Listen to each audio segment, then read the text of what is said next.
तीर्थ स्थल है। मैं भारत सरकार के द्वारा आयोजित रायसीना डायलॉग में सहभागी होने के लिए नया दिल्ली आया था और उसके बाद भगवान श्री राम का दर्शन करें करके हम लोग अयोध्या आए हैं। इस बीच में यहाँ के प्रशासन, पत्रकार, सभी लोगों ने जिन्होंने हमारा स्वागत किया है उनको हम हार्दिक धन्यवाद देते हैं और हम प्रभु राम का दर्शन करने के बाद बाय रोड हम नेपाल चले जाएंगे। धन्यवाद।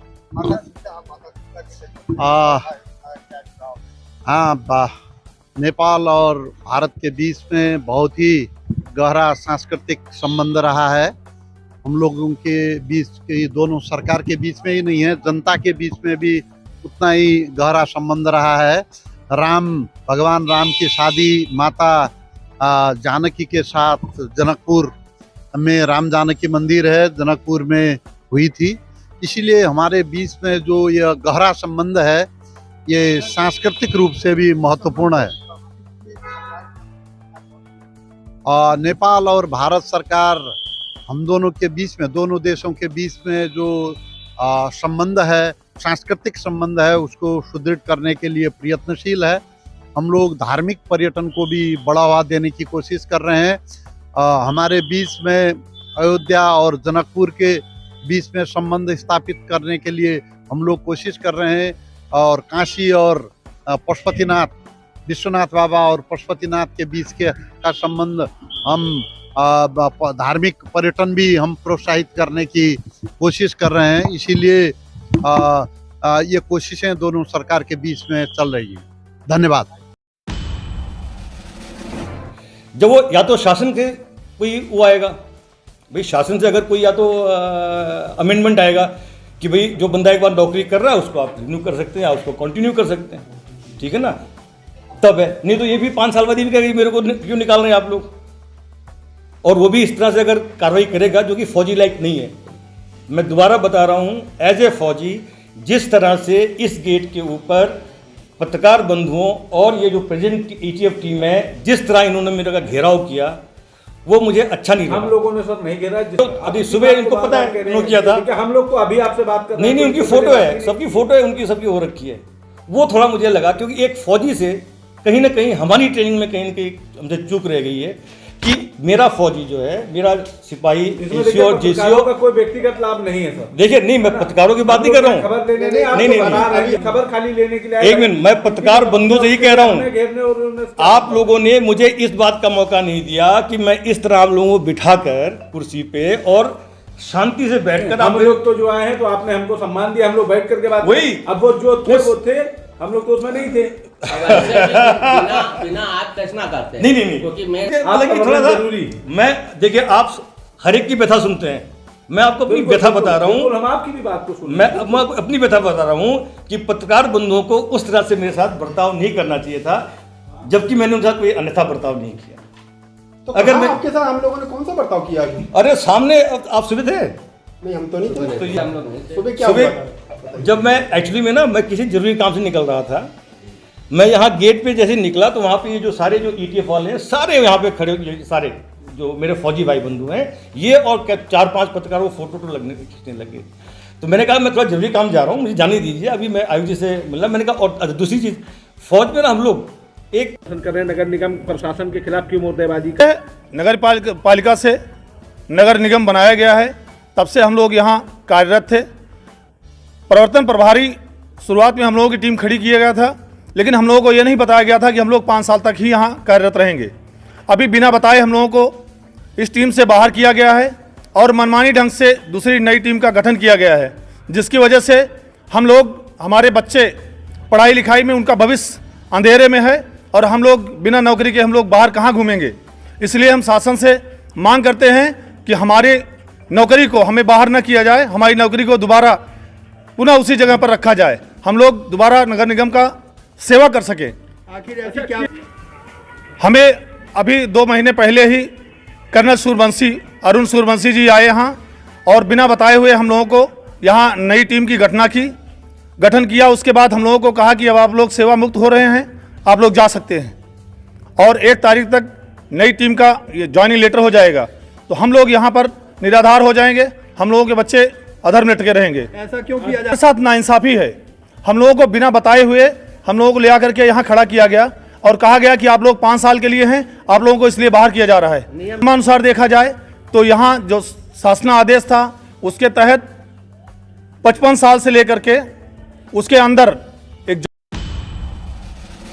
इसमें लिप्त है, जिसमें से अनेक लोग ये मुसलमान कार्यकर्ता इसमें लिप्त है।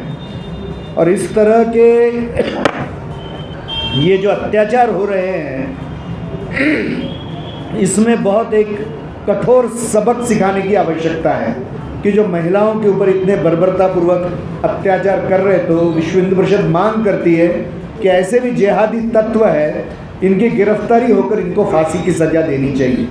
इस देश में महिलाओं का बहुत आदर किया जाता है, इस तरह की राक्षसी वृत्ति यह मान्य नहीं हो सकती है।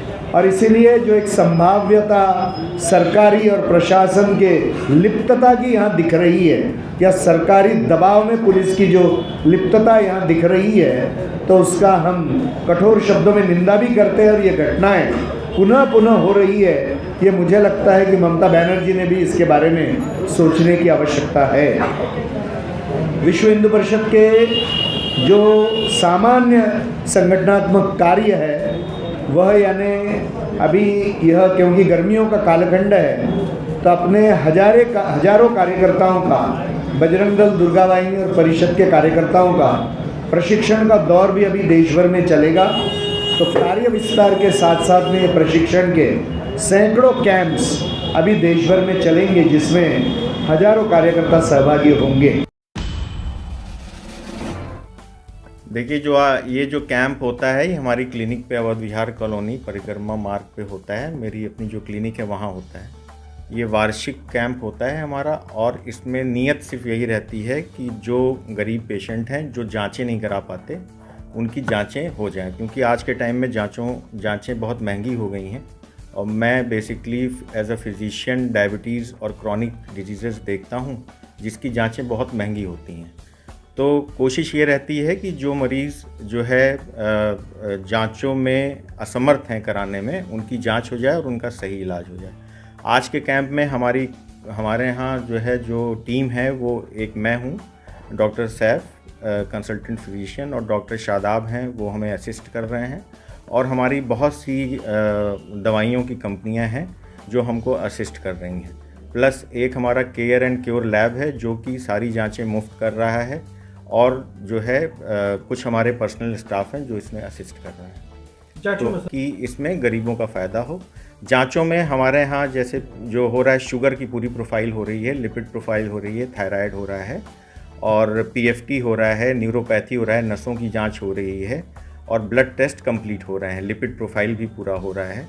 और जो है इसके अलावा जो भी मरीज़ आ रहे हैं उनसे किसी भी तरीके का कोई पैसा नहीं लिया जा रहा है, ना ही कंसल्टेशन ना ही जांचों का। तो काफ़ी अभी तक तो करीबन 110 मरीज़ देखे जा चुके हैं। काफ़ी सफल ये कैंप अभी तक जा रहा है, और नीयत साफ करके ही इसमें गरीबों के लिए ही जो करना है वो किया जा रहा है। कोई प्रोविज़न नहीं है, दवा हम लोग निःशुल्क नहीं दे रहे हैं, हम लोग कंसल्टेशन और सारी जांचें फ्री कर रहे हैं। क्या मैसेज? गरीबों के लिए तो मरीज़ों के लिए मैसेज है, गरीबों के लिए मैसेज भी है कि जो है अभी 3 बजे तक ये हमारा कैंप चलेगा। अगर जो भी लोग अपनी जांच कराना चाहें और जो असमर्थ हैं, बेसिक पर्पज़ ये है कि जो लोग जांच नहीं करा सकते उनकी जांच हम मुफ्त कराएंगे। मेरी डायबिटीज़ की ज़्यादा प्रैक्टिस है, तो डायबिटीज़ के मरीज़ ज़्यादा आ रहे हैं, और डायबिटीज़ की सारी जांचें भी जैसे neuropathy, HbA1c, lipid profile, EC। ये जो बैठक शुरू हुई है प्रेगनेंसी समिति की, क्या पूरी योजना रचना को लेकर ये बैठक की जा रही है? देखो, ये 25, 26, 27 3 दिन ये बैठक यहाँ पर होने वाली है। विश्व भर से हमारे जो पदाधिकारी विश्व हिंदू परिषद के हैं, और हमारे प्रन्यासी जो वर्ष में एक बार की बैठक में आते हैं, वो सभी यहाँ पर लगभग 400 की संख्या में सभी कार्यकर्ता पदाधिकारी यहाँ पर आए हैं। यहाँ पर कुछ प्रस्ताव होंगे, वो पारित होंगे, और प्राण प्रतिष्ठा के बाद देश में जो माहौल बना है और राम राज्य के रूप में ये सारा का सारा ये सारी की सारी कार्य योजना परिणित हो, देश में राम राज्य आए। जो हम बार बार कहते हैं कि राम मंदिर के बाद राम राज्य आएगा, लेकिन उसके काम करना पड़ेगा, उसके लिए योजना बनानी पड़ेगी। वो सारा कार्य इस बैठक में होने वाला है। देश में धर्मांतरण का विषय है, संदेश खाली का विषय है, ये भी सारे चर्चा के विषय में आएंगे। देखा जाए विश्व परिषद एक बड़ी बात है, एक संगठन है, इसमें काफ़ी बदलाव संगठनात्मक दृष्टि से होंगे। नहीं, वो विषय अभी हमारे पास नहीं है। जब बदलाव होंगे तो आप लोगों को सूचना मिल जाएगी। अगर कुछ होंगे, वैसे होते ही हर साल होते हैं, कुछ न कुछ तो बदलाव रहते हैं, तो जब यहाँ चर्चा होगी तो ध्यान में आ जाएगा। में राम राज्य और आगामी चुनाव को लेकर चर्चा ये देखो, चुनाव विषय हमारा नहीं है, लेकिन मतदान हो, 100% मतदान हो, हिंदू समाज 100% मतदान करे, इसका आग्रह हम पहले भी करते थे और अभी भी करेंगे। लगभग कहाँ से लोग इसमें शामिल होने के लिए? पूरे देश भर से, सभी प्रांतों से और विश्व भर से भी आए हुए हैं। प्रन्यासी हमारे जो बोर्ड ऑफ ट्रस्टीज़ हैं वो आए हैं। तो मैंने कहा ना कि 400 संख्यक लगभग यहाँ पर रहने वाली है। अन्य देशों के लोग अभी वो आंकड़ा मुझे लगता है कि अभी लोग आए होंगे, भी बैठक शुरू हो रही है। इसके बाद फिर जो दूसरी कभी प्रेस करेंगे उसमें सारे के सारे आंकड़े आपको हम देने वाले हैं। बैठक का मुख्य लक्ष्य क्या है? इस बैठक का ये पहली बार नहीं हो रही है, हर वर्ष ये बैठक होती है प्रन्यासी मंडल की।